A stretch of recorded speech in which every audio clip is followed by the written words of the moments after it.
Bonjour et bienvenue dans ce nouvel épisode de l'Église Ensemble. J'espère que vous allez tous très bien en cette journée de sabbat. Aujourd'hui, on se retrouve avec Edith Gay, qui va nous partager une prédication qui a pour titre « Sauver tout l'équipage ». Comme d'habitude, vous avez un pasteur qui se tient dans le chat. Si vous avez des questions, n'hésitez pas à la poser. Je vous dis à tout à l'heure et bon visionnage.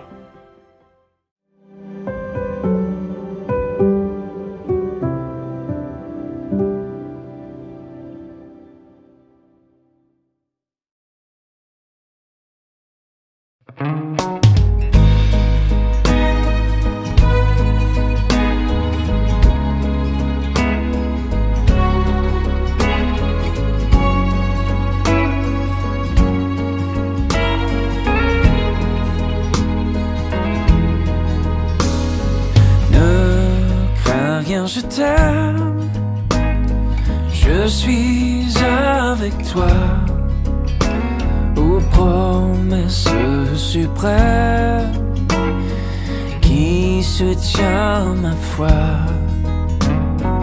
La sombre vallée n'a plus de terreur, l'âme consolée. Je marche avec mon sauveur, non jamais tout seul, non jamais tout seul. Jésus, mon sauveur, me garde, jamais ne me laisse seul, non jamais tout seul, non jamais tout seul. Jésus, mon sauveur, me garde, jamais ne me laisse seul. Oh, yeah.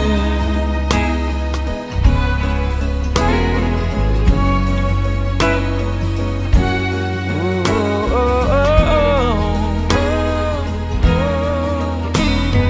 Les dangers accourent, subtil, inconnu, de près il m'entoure, plus près est Jésus,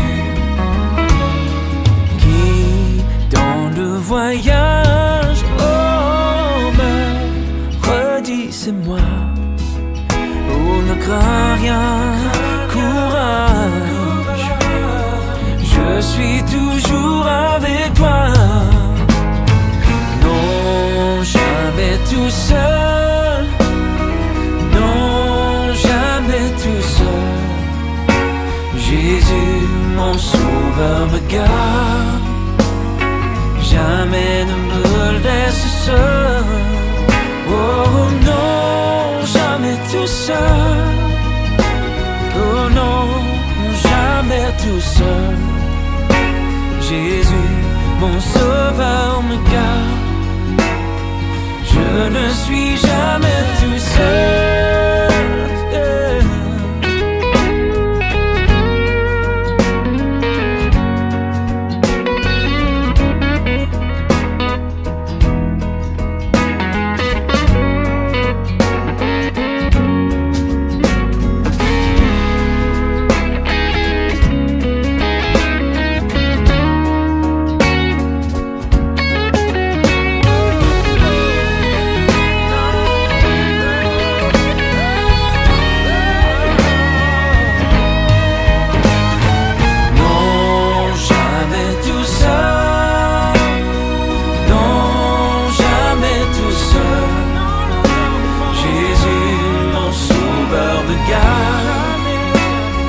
Jamais ne me laisse seul.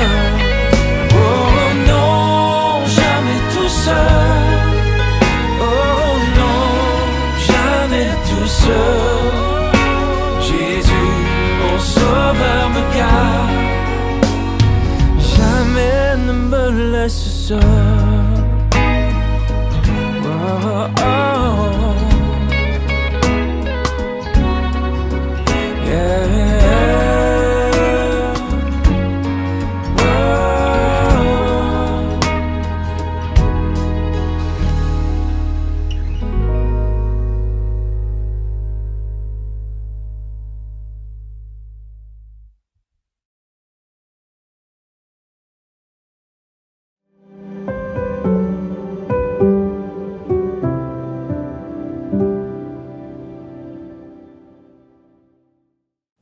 Bonjour à toutes et bonjour à tous. Il y a quelques années, ma sœur et moi avions eu l'occasion d'aller à une exposition à Genève, une exposition sur le thème du Titanic. Le but était de vous mettre à la place d'un voyageur de l'époque. À l'entrée, on vous remettait un ticket numéroté, comme si vous montiez à bord du fameux paquebot en 1912. On découvrait alors le décor, les belles cabines de première classe, la musique d'ambiance, le faste des salles, de la vaisselle aussi, et puis les couchettes plus rudimentaires de la 3e classe. Et ce, jusqu'au moment fatal du naufrage. Et à la lecture du chapitre 27 des Actes, on assiste aussi à un naufrage, après une tempête terrible. Je vous invite donc à ouvrir votre Bible aujourd'hui à ce chapitre 27 des Actes, qui est certes un peu long, puisqu'il raconte toutes les péripéties du naufrage, mais il va être intéressant d'avoir notre Bible ouverte à ce chapitre pour que l'on puisse le décortiquer ensemble. Alors c'est vrai que la lecture du chapitre peut paraître longue, mais ce qui vient de prendre en fait quelques minutes ce matin pour lire ce chapitre a duré en réalité 15 jours pour les participants. Est-ce seulement imaginable? 15 jours d'épreuves non-stop pour tout l'équipage et les passagers. Ce matin, je voudrais nous faire aussi monter à bord de ce bateau en partance pour Rome, juste pour voir comment nous vivrions-nous cette tempête. Alors gardons notre Bible ouverte sur ce passage et nous allons, si vous le voulez bien, affronter cette tempête ensemble. Ce voyage commence par beaucoup de contretemps et de détours. Et on arrive au verset 9 qui nous dit déjà que la navigation devenait dangereuse. Paul, alors qu'il est simple prisonnier, on le rappelle, va prendre la parole. Il prend la parole pour mettre en garde et dire qu'une tempête les menace tous, prisonniers et équipage, et qu'il ne faut pas prendre la mer. Mais le capitaine, le centurion responsable des prisonniers, préfère faire confiance à leur expérience, leur savoir-faire. Et personne ne tient compte de ce que Paul va dire. Et du coup, le bateau va prendre la mer. Et malheureusement, il ne va pas falloir longtemps pour que le vent se déchaîne et qu'un véritable ouragan s'abatte sur cette mer et sur ce bateau. Paul va rester tranquille. Il souffre comme tous les autres, il est dans le même bateau que tous les autres. Mais il est serein. Au fur et à mesure que les éléments se déchaînent, vous noterez qu'ils tentent chacun leur tour, désespérément, de trouver des solutions. Au verset 16, ils font tout pour sauver la chaloupe, le seul moyen de salut si le bateau coule. Au verset suivant, verset 17, on nous dit qu'ils se servent de moyens de secours pour ceinturer le bateau. Autrement dit, ils ont trouvé des cordes ou des câbles pour l'entourer et l'empêcher de se disloquer. Ils ont ensuite jeté l'ancre flottante. Alors cette ancre flottante, c'est une pièce de bois qu'on jetait à l'eau pour tenter de ralentir la course du navire, surtout pendant des temps de tempête. Verset 18, on jette même la cargaison. On se rend peut-être compte qu'on n'a pas besoin de superflu à ce moment-là. Verset 19, cela fait déjà 3 jours de tempête, non-stop. On jette alors les agrès de bateau, c'est-à-dire tout ce qui sert à la manœuvre d'un navire. Les cordes, les vergues, les voiles, on jette tout cela. On continue au verset 20 et on apprend que ni le soleil ni les étoiles ne sont apparus pendant plusieurs jours. Et la tempête redoublait de force. Il y a de quoi perdre tout espoir. Et c'est ce qui va se passer. Tous ont perdu confiance et espérance.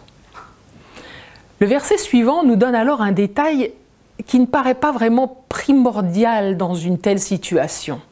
Et pourtant, le verset 21 nous apprend qu'il n'avait pas mangé depuis longtemps.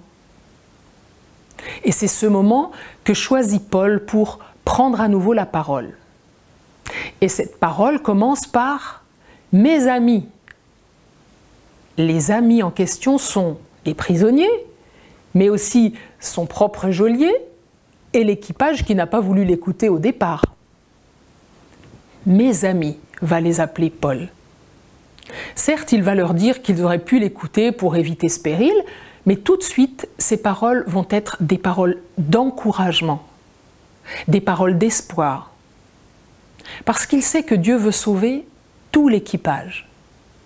Dieu qui lui a parlé pendant la nuit, cette même nuit où tous les autres se battaient avec la cargaison, les agrès, la chaloupe, Paul est à l'écoute de son Dieu au plus fort de la tempête et il l'entend lui dire que tous seront sauvés parce qu'il a une mission à accomplir à Rome.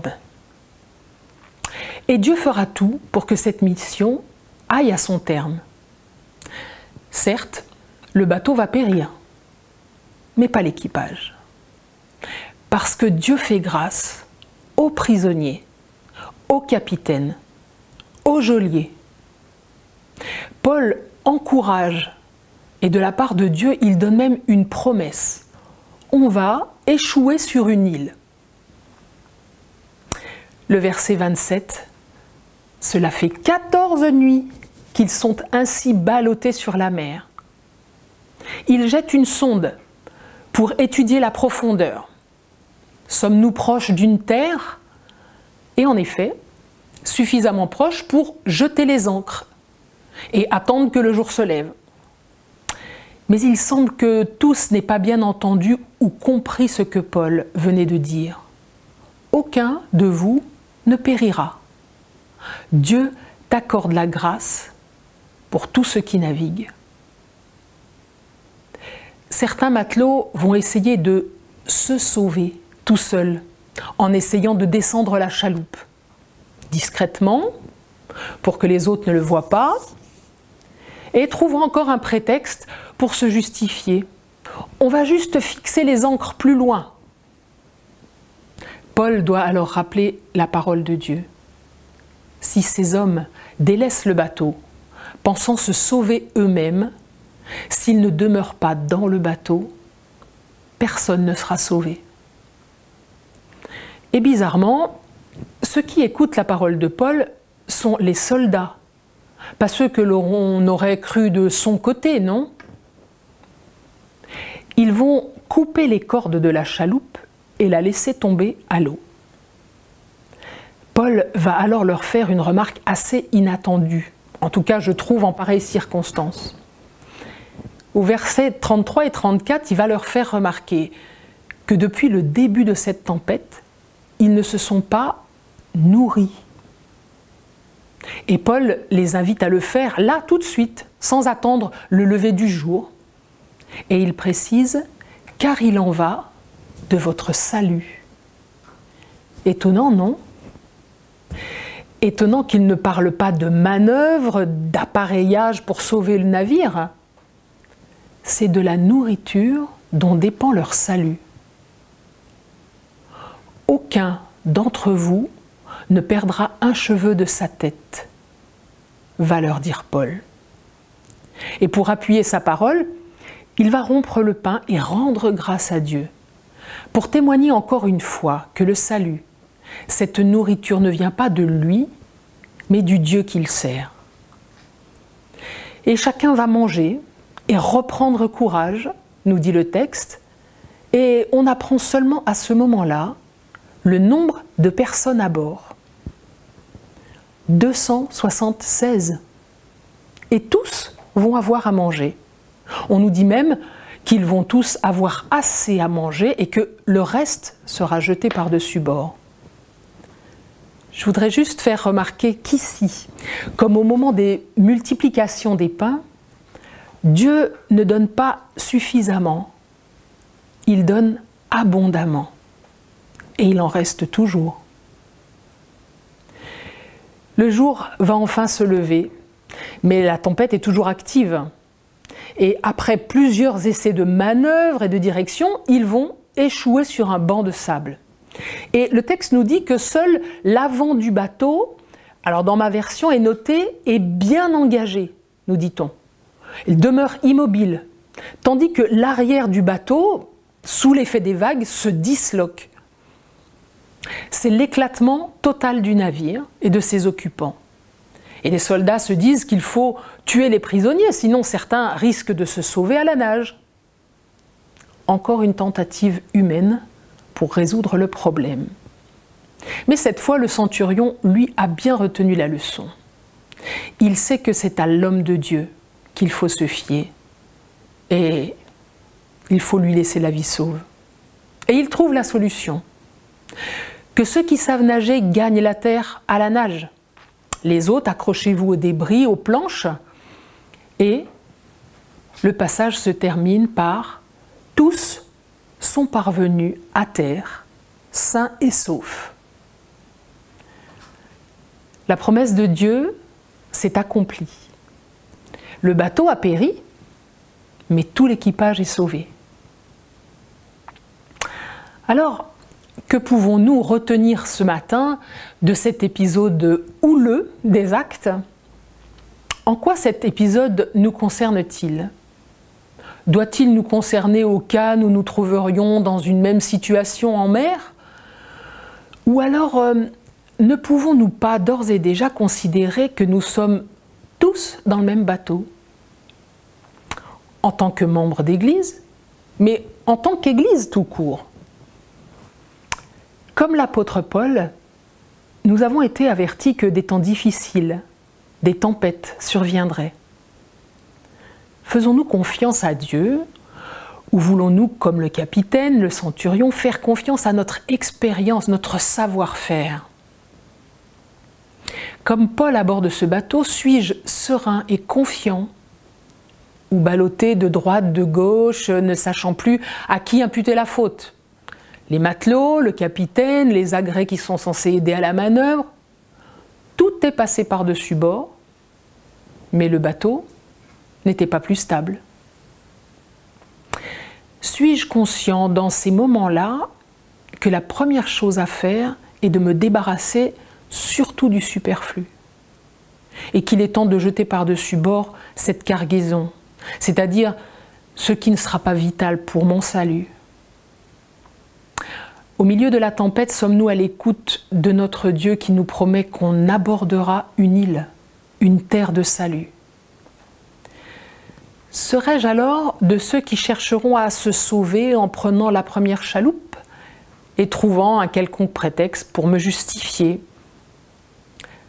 Si ces hommes délaissent le bateau pensant se sauver eux-mêmes, s'ils ne demeurent pas dans le bateau, personne ne sera sauvé.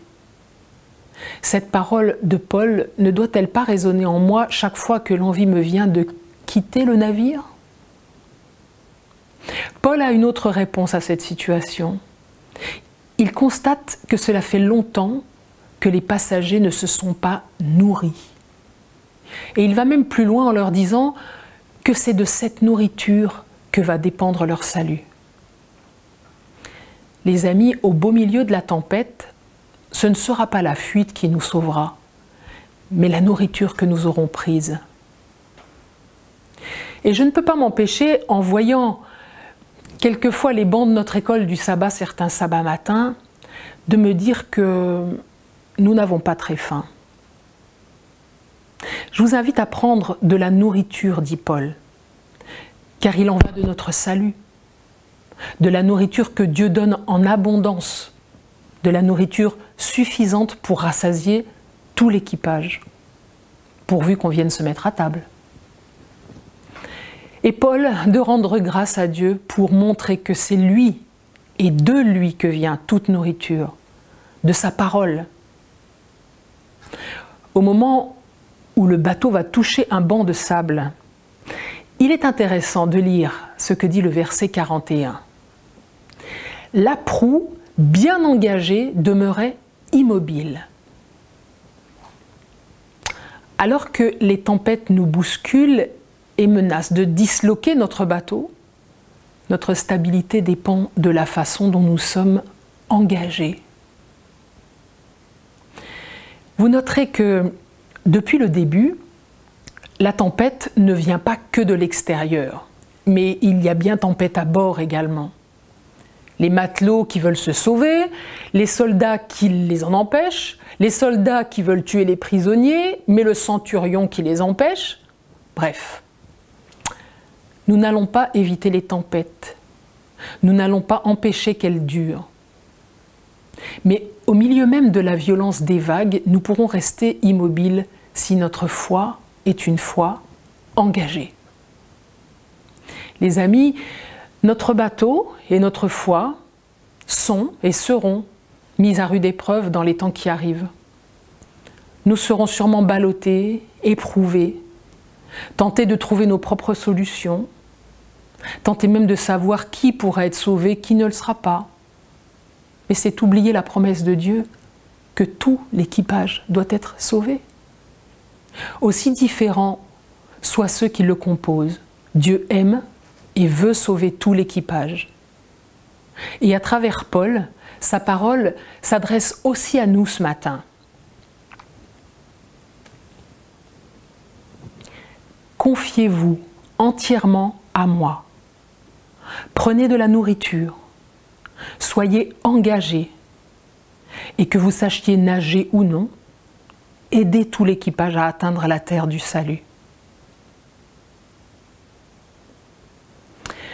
À la fin de cette fameuse visite de l'exposition du Titanic à Genève, il y avait un système électronique qui, à la lecture de mon billet, m'a donné l'identité de la personne qui avait eu ce même billet en 1912 et surtout ce qu'elle était devenue. Mon billet appartenait à une jeune femme de chambre qui allait chercher du travail et construire une nouvelle vie à New York. Et elle a eu la vie sauve. Et j'étais tellement heureuse de ce dénouement pour cette jeune fille et pour moi, parce que je m'étais un peu identifiée à cette passagère. Et quand ma sœur a introduit son billet, il s'agissait aussi d'une jeune femme partie avec un homme riche, plus âgé qu'elle, mais qui n'a pas survécu au naufrage. Et d'un seul coup, bien mon sauvetage à moi, il n'avait plus le même goût. Dieu veut sauver tout l'équipage. Attachons-nous à nous aimer suffisamment les uns les autres pour souhaiter et faire en sorte que tout l'équipage ici présent et celui qui n'est pas encore monté à bord arrive sain et sauf sur les rives célestes que le Seigneur nous a promises. Amen. Merci à Edith pour ce temps de partage. Comme vous le savez, vous pouvez donner vos offrandes en cliquant dans le lien qui se trouve en description. Je vous dis bon sabbat et à la semaine prochaine.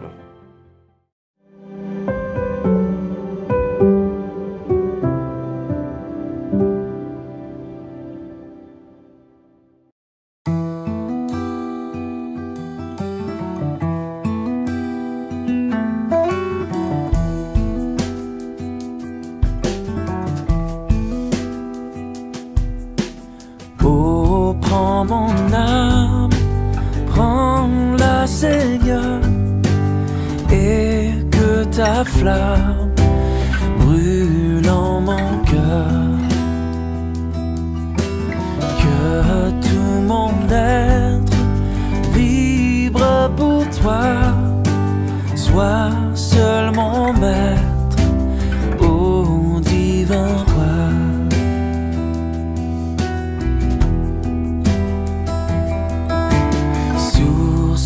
De vie, de paix, d'amour, vers toi je crie, la nuit, le jour.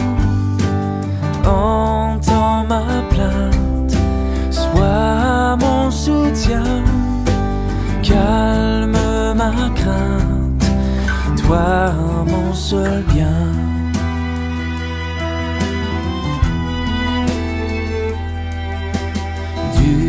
Mal perfide, oh garde-moi, viens, sois mon guide, chef de ma foi. la nuit voile tout à mes yeux. Sois mon étoile, brille des cieux. Source de vie, de paix, d'amour, vers toi je crie, la nuit, le jour. Entends ma plainte, sois mon soutien, calme ma crainte, toi mon seul bien. Oh, oh, oh.